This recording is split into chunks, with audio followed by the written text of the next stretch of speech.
Hello everyone, स्वागत है आप सभी का हमारे यूट्यूब चैनल ज्ञान गंगा हिंदी में। और हम लोग पढ़ रहे हैं भारत में राष्ट्रवाद। कल हम लोगों ने देखा था कि किस तरीके से आदिवासी लोगों ने आंदोलन किया और आंदोलन करके उन्होंने भारतीय राष्ट्रीय आंदोलन में अपना योगदान सुनिश्चित किया।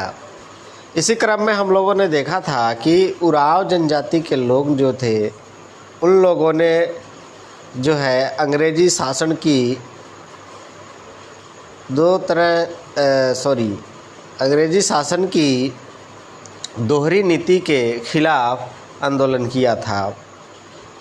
तो ये आंदोलन जो था वो चूँकि अहिंसक रूप से किया गया, तो उस समय होने वाले असहयोग आंदोलन पर इस आंदोलन का बहुत ही अच्छा प्रभाव देखने को मिला, क्योंकि 1920 में जो असहयोग आंदोलन शुरू हुआ था, महात्मा गांधी ने उसे सत्य और अहिंसा के बल पर शुरू किया था।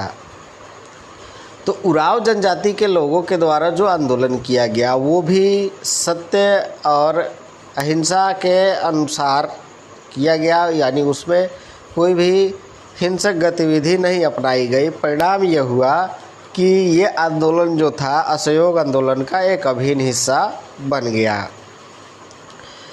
इसके अलावा कांग्रेस पार्टी जो थी उसने जो कार्य किए, यानी जो जिस तरीके से नेतृत्व प्रदान किया गया कांग्रेस पार्टी के द्वारा, उससे भी जनजातीय लोगों पर इसका काफ़ी अच्छा असर देखने को मिला। परिणाम ये हुआ कि जनजातीय आंदोलन जो था या जनजातीय लोग जो थे वो राष्ट्रीय आंदोलन में शामिल होते जा रहे थे। इससे पहले आप लोगों ने देख रखा था कि बहुत से ऐसे मामले थे जिसमें कांग्रेस पार्टी जो थी बाकी लोगों को शामिल नहीं करना चाहती थी। इसलिए इन लोगों को लगता था कि कांग्रेस पार्टी से जो है इन लोगों को कोई फ़ायदा होने वाला नहीं है। जैसे बहुत बार आप लोगों ने देख रखा था कि उन्होंने जो है जिस तरीके से उग्रवादी लोग जो थे, यानी जो उग्र विचारधारा के थे, उन लोगों से कांग्रेस पार्टी ने शुरू में ज़्यादा संपर्क नहीं रखा था।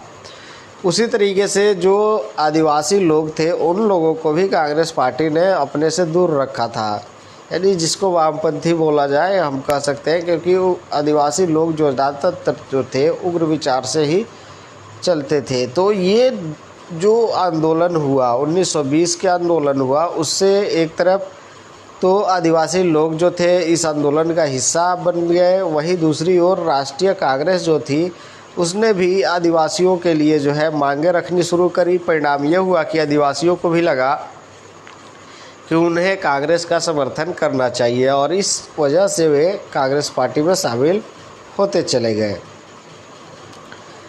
1917 में मयूरभंज के संथालों ने एवं मणिपुर में थोथोई कुकियों ने विद्रोह कर दिया। देखिए, संथाल विद्रोह के बारे में भी आप सभी ने पढ़ रखा है। संथाल विद्रोह जो था वो बहुत ही ज़्यादा प्रभावकारी रहा, क्योंकि इस विद्रोह के बाद एक तरीके से कहे कि आदिवासियों में स्वतंत्रता की लहर देखने को मिली।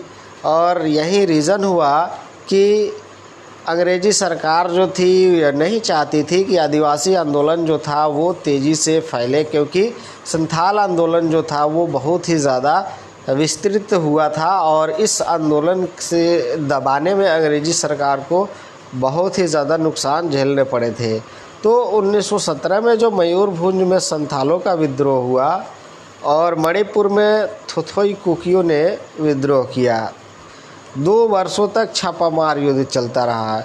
हमने बता रखा था छापामार युद्ध क्या है। अगर आपने वो वीडियो नहीं देखा है तो कृपया हमारे प्लेलिस्ट में जाकर उसे देख लें।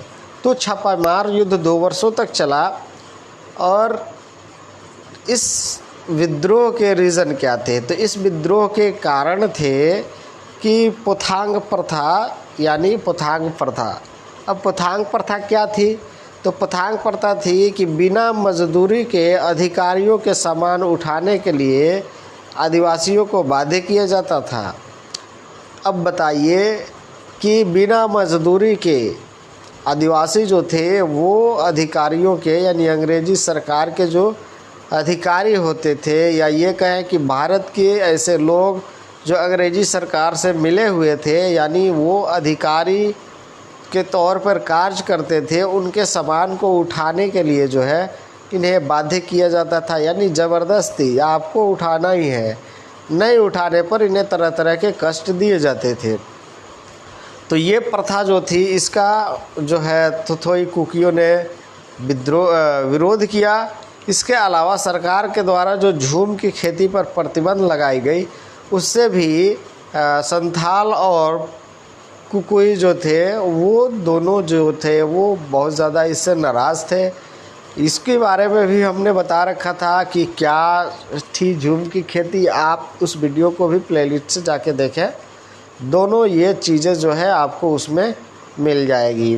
तो झूम की खेती पर जो प्रतिबंध लगाया गया उससे भी बहुत ज़्यादा निराश हुए संथाल और थोथोई कुकी, और परिणाम ये हुआ कि इन लोगों ने अंग्रेजी सरकार के खिलाफ आंदोलन छेड़ रखा। नेक्स्ट है कि 1930 के जो सविनय अवज्ञा आंदोलन के दौरान हुए, और इस आंदोलन के दौरान जो है पश्चिमोत्तर सीमा प्रांत के जनजातियों में यह भावना तीव्र देखी गई, यानी भारत के वो हिस्से पश्चिम और उत्तर के जो हिस्से थे उन हिस्सों में जो है वो जनजातीय आंदोलन का जो है तीव्र भावना देखी गई। तो इस तरीके से हम कह सकते हैं कि जो आंदोलन हुआ था वो धीरे धीरे राष्ट्रीय आंदोलन, यानी जो आदिवासियों का आंदोलन हुआ था वो धीरे धीरे राष्ट्रीय आंदोलन की ओर बढ़ता गया, यानी ये लोग जो थे कांग्रेस पार्टी के करीब आते गए और अपने देश की आज़ादी के लिए लड़ने लगे। इसी प्रकार भारत छोड़ो आंदोलन के दौरान यानी महात्मा गांधी के द्वारा ये सभी आंदोलन शुरू किए गए, चाहे 1920 का जो है असहयोग आंदोलन हो, 1930 का सविनय अवज्ञा आंदोलन हो, 1942 का भारत छोड़ो आंदोलन हो, ये सभी आंदोलन जो थे महात्मा गांधी के द्वारा चलाए गए थे। तो भारत छोड़ो आंदोलन के दौरान दक्षिण बिहार के आदिवासियों में ज़बरदस्त राष्ट्रीय चेतना देखने को मिली। तो ये एक तरीके से कह सकते हैं कि आदिवासियों में जब जागृति आई, कुछ लोग उनमें नेतृत्व प्रदान किए, तो आदिवासी लोगों ने भी अंग्रेजी सरकार की शोषणकारी नीतियों के खिलाफ आवाज़ उठानी शुरू की, और इससे भारत के राष्ट्रीय आंदोलन को बहुत ज़्यादा बल मिला। तो बस आज के लिए इतना ही, मिलते हैं फिर अगली वीडियो में अगली जानकारी के साथ। तब तक आप पढ़ते रहें, सीखते रहें, देखते रहें। धन्यवाद।